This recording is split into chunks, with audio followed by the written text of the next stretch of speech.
On continue pour notre deuxième partie. Donc ce texte, comme je vous ai dit, alors vous allez répondre aux questions. Et la dernière question, par exemple, et vous, quelles activités vous permettent de vous libérer du superflu? Je pense que c'est important en tant qu'étudiant, étudiante, d'avoir des activités qui nous aident à rester positif, dynamique et heureux. Parce que ici, le but aussi, vous avez le mot la morosité. La morosité, qu'est-ce que c'est? Alors c'est un mot difficile, M-O-R-O-S-I-T-E accent. La morosité, ça veut dire la tristesse, mais aussi l'inquiétude et aussi la maladie, la mélancolie. Donc aujourd'hui, comme nous vivons une situation difficile, et je sais que vous, les étudiants, vous pensez beaucoup à votre avenir après l'université, le travail. Donc peut-être nous avons besoin, dans ces situations difficiles, de trouver quelque chose qui va nous aider à vivre et nous aider à être heureux. Voilà, donc c'était l'idée du texte. Alors le deuxième texte, peut-être que vous pouvez...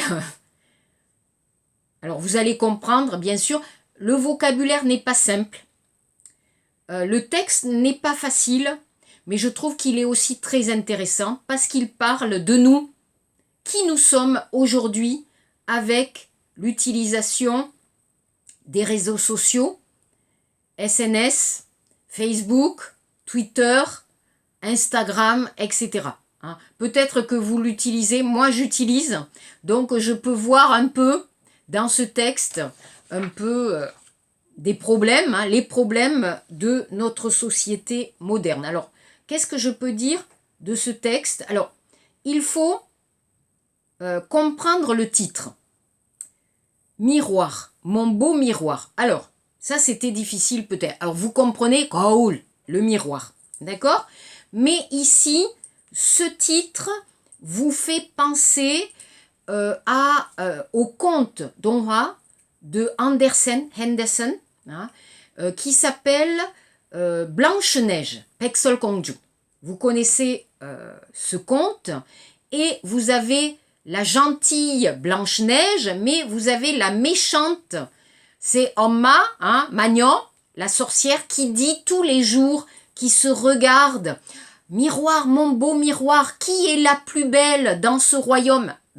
On a utilisé ce conte pour dire que l'utilisation des réseaux sociaux et l'utilisation du selfie peut être dangereux parce que ça va créer, ça va fabriquer une image qui n'est pas la réalité. Nous-mêmes, nous allons utiliser notre caméra et nous allons utiliser Photoshop pour changer notre image. Donc, non seulement on va changer notre image, mais aussi on va raconter une histoire en mettant des photos de sa famille, de ses amis, de son petit ami.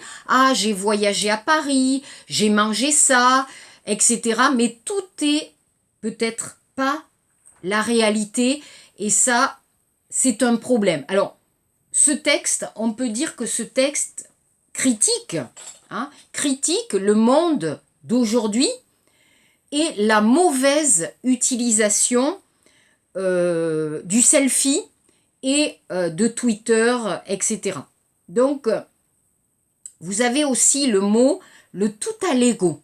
Alors, ça c'est difficile parce que le tout à l'ego, phonétiquement, dans la phonétique, vous avez un autre mot que vous ne connaissez pas qui s'appelle le tout à l'égout. Le tout à l'égout, c'est-à-dire égo, on va changer égout et égout c'est rasudo.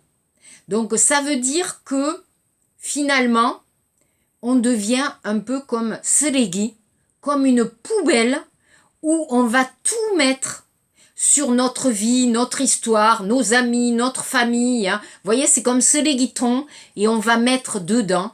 Donc ici, ça nous explique un peu le côté négatif de l'utilisation des réseaux sociaux et de la connexion à Internet et à notre téléphone. Donc, la personne qui utilise tous les jours, les réseaux sociaux, les selfies, etc. Elle est comment? Donc, cette personne, cet individu connecté, hein, qu'est-ce qui caractérise cet individu? Ben, cet individu, il est très narcissique. Narcissique, c'est-à-dire conjupiant. Hein, vous comprenez? Moi. Donc, avec cette image, je vais penser seulement à moi. Tous les jours, chaque moment. Donc, narcissisme. D'accord? Narcissisme. Conjupiant, hein, la traduction. Aussi, je vais donc créer une image qui n'est pas la réalité. Aussi, je ne vais pas avoir de contact, de relation avec les autres. Je vais seulement vivre avec moi. Imaginez, vous êtes à la maison, vous êtes chez vous, vous avez votre portable, vous avez votre ordinateur, vous regardez Netflix, etc. Donc vous restez toujours tout seul avec vous-même et vous allez être comme le grand Kamdok, le réalisateur de votre propre vie. Mais est-ce que c'est la réalité? Est-ce que c'est la vie? La vie, qu'est-ce que c'est la vie? Qu'est-ce que c'est la réalité? La réalité, c'est quand je rencontre une autre personne. D'accord? Je rencontre une autre personne, cette personne me parle et je vais avoir des relations et cette personne va me dire, ça c'est bien, mais peut-être ça c'est pas bien. Donc on ne peut pas vivre seul. On ne vit pas tout seul. La vie, c'est ensemble, c'est la société, c'est le groupe. Mais justement, par le phénomène de la connexion, on va rester tout seul. Aussi, vous allez voir, alors on est à la maison, ok, mais on va sortir et encore dans le bus, dans la rue, dans le métro, qu'est-ce qu'on fait? On va mettre earphone et on va écouter de la musique. Donc on n'écoute pas les autres. Et aussi, on regarde son téléphone et qu'est-ce qu'on fait? On va jouer. Alors vous avez par exemple Candy Crush qui est très célèbre en France pour jouer. Donc on ne veut pas, dans la nouvelle société, on ne veut pas rencontrer les autres. On rencontre les autres quand on veut, mais avec son téléphone. Donc ce n'est pas une vraie rencontre. Tout est faux, tout est virtuel, tout est un peu artificiel. D'accord?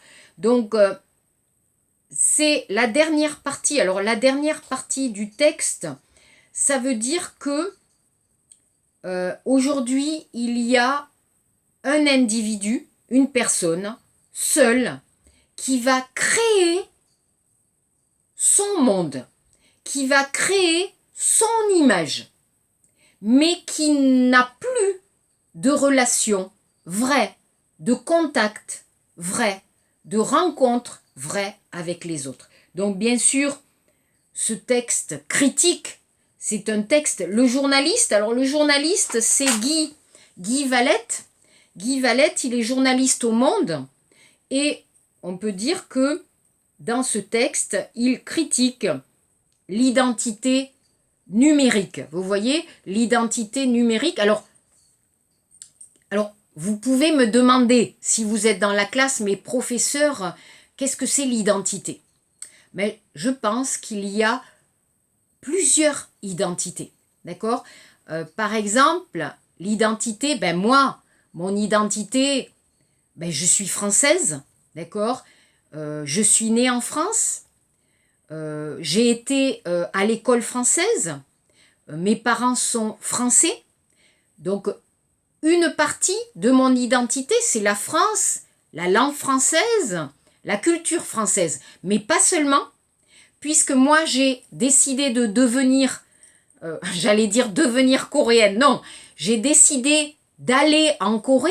Donc, une partie de mon identité, c'est aussi la Corée. C'est la langue coréenne, c'est la culture coréenne. Hein. Moi, je suis mariée avec un Coréen, donc ma deuxième identité, c'est la Corée. Mais aussi, mon identité, c'est mon travail, puisque je suis devenue professeure. Donc, mon travail, c'est aussi mon identité, etc. Donc, finalement, nous avons plusieurs identités.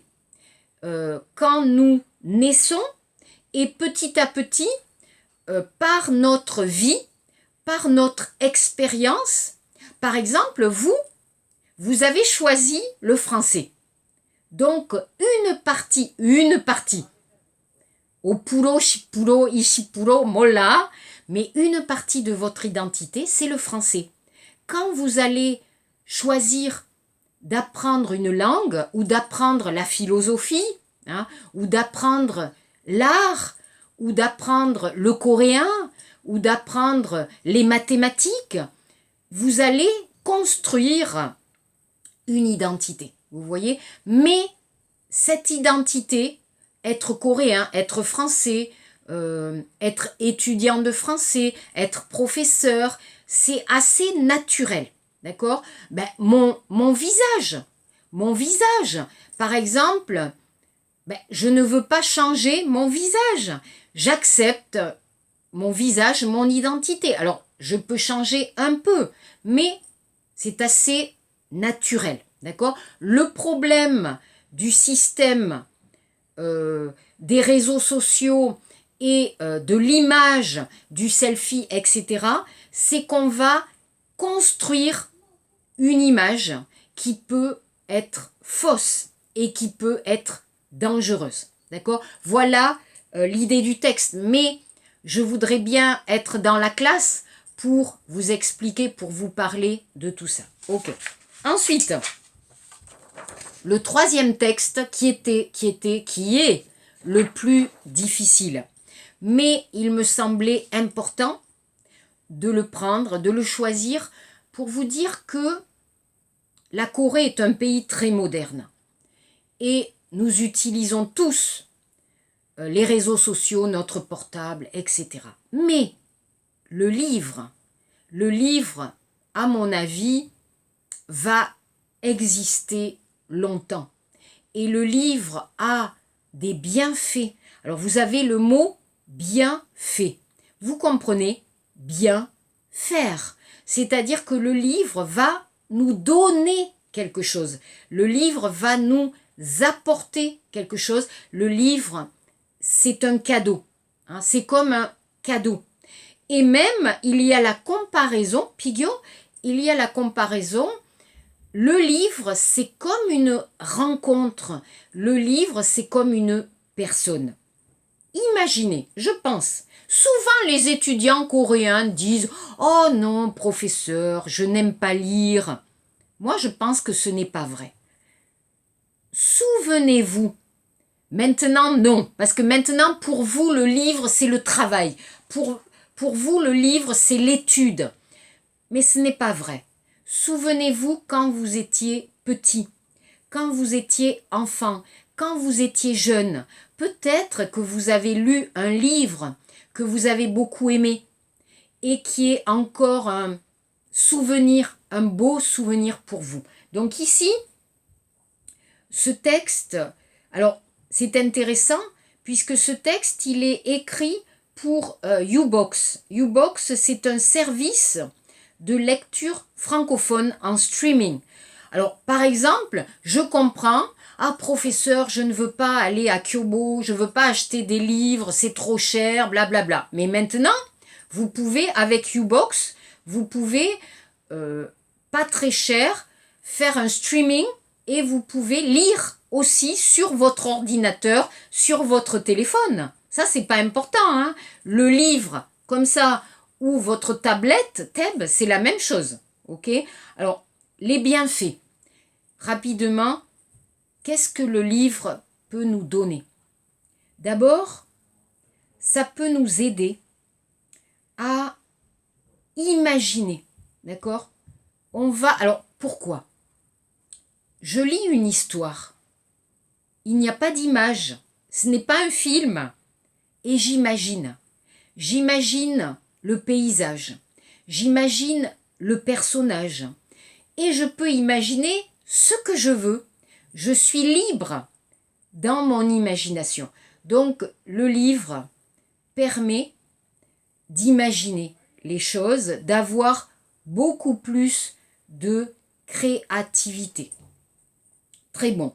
Et aussi pour IQ, pour l'intelligence, si vous lisez beaucoup de livres, vous allez développer votre mémoire. D'accord? Ça va vous aider à développer votre mémoire. Ça va vous aider à la concentration. 집중하기. Et oui, regardez.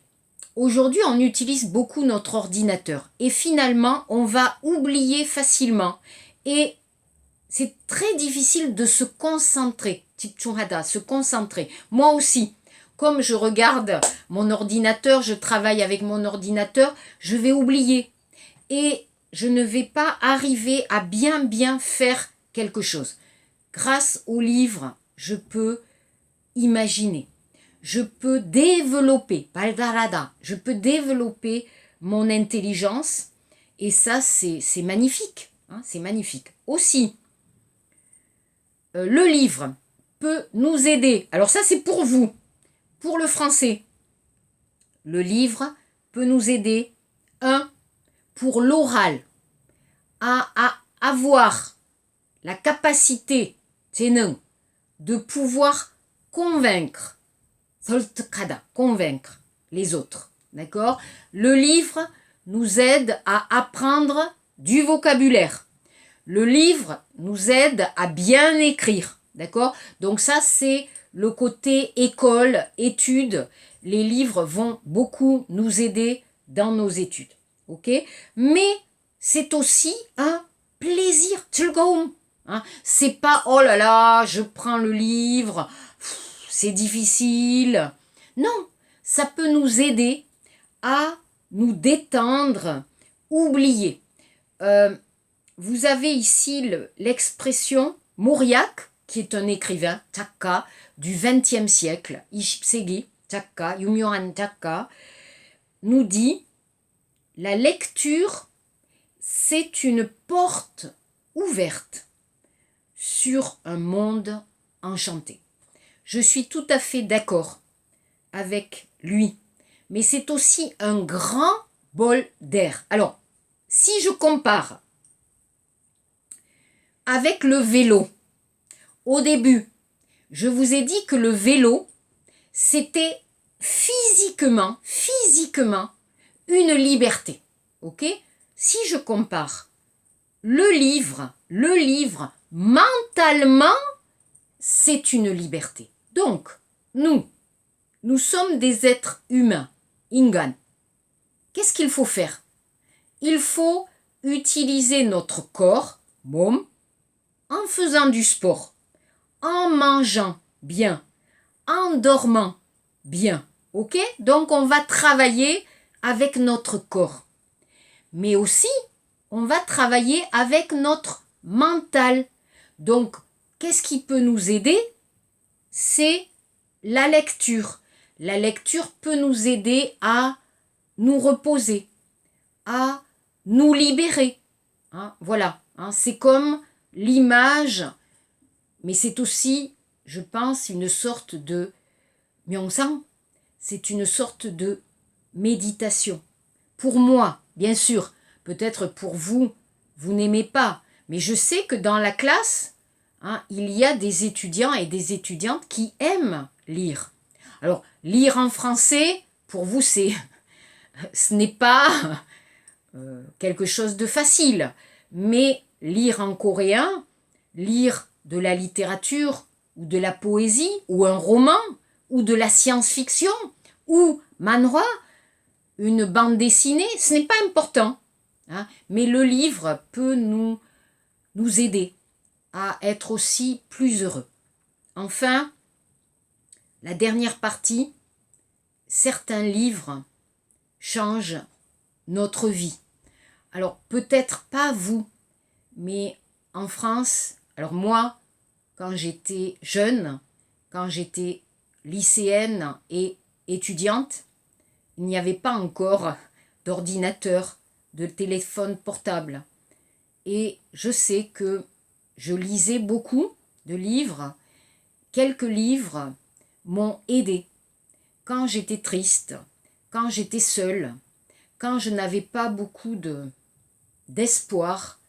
Quelques livres étaient mes amis, mes compagnons.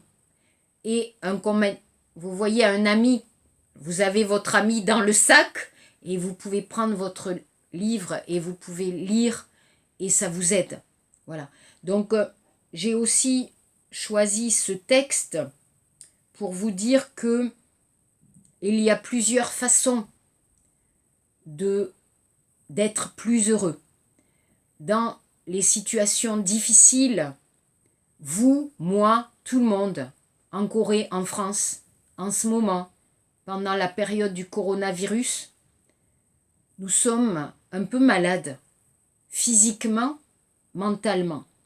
Donc, il faut trouver une sorte de médicament, yak, pour pouvoir nous aider à aller bien, à se sentir bien.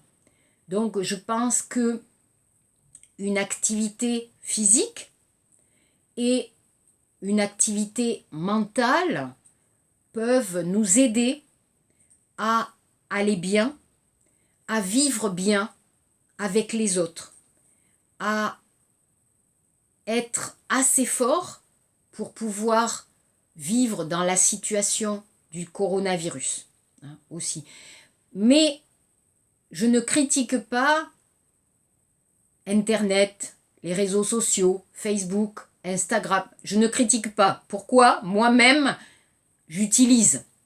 Mais je pense que si nous utilisons bien les réseaux sociaux, ça peut être aussi intéressant de communiquer avec les autres, d'envoyer des messages, de mettre des jolis textes, de mettre des belles photos. Mais pas seulement moi,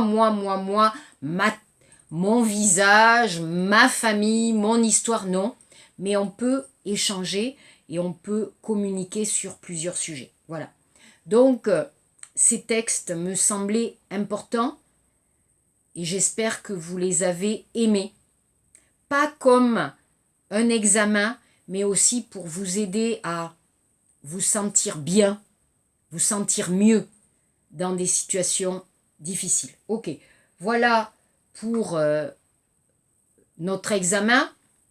Donc je voulais encore vous remercier d'avoir choisi ma classe. Ce n'était pas facile de travailler avec le coronavirus. Ce n'était pas facile de travailler donc ici en ligne et aussi de travailler en classe, mais nous avons essayé. Et l'année prochaine, alors j'espère que l'année prochaine, 2021, sera meilleure pour vous, pour moi et pour nous tous en Corée, mais aussi en France et dans le monde. Voilà. Merci beaucoup. Vraiment, merci. Merci à toutes. Merci à tous.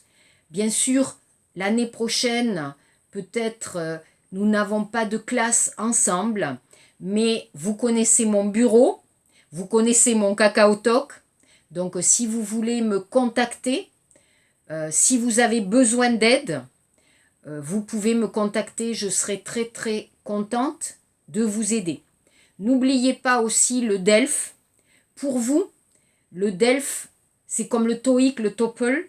C'est important pour vous, étudiants de français. Donc, si vous avez besoin de mon aide pour préparer le DELF, je serai très contente de vous aider. Et si c'est possible, le prochain semestre, Tramhaki, je vais essayer de faire un petit atelier, dont Ali, de préparation au DELF pour vous aider, si c'est possible. Alors peut-être par YouTube, peut-être en classe, tout est possible. Je vais utiliser les vacances pour imaginer quelque chose de nouveau, d'amusant pour vous aider en français. Merci beaucoup à vous toutes et à vous tous. Bonnes vacances, joyeux Noël et par avance, bonne année. Au revoir à toutes, au revoir à tous.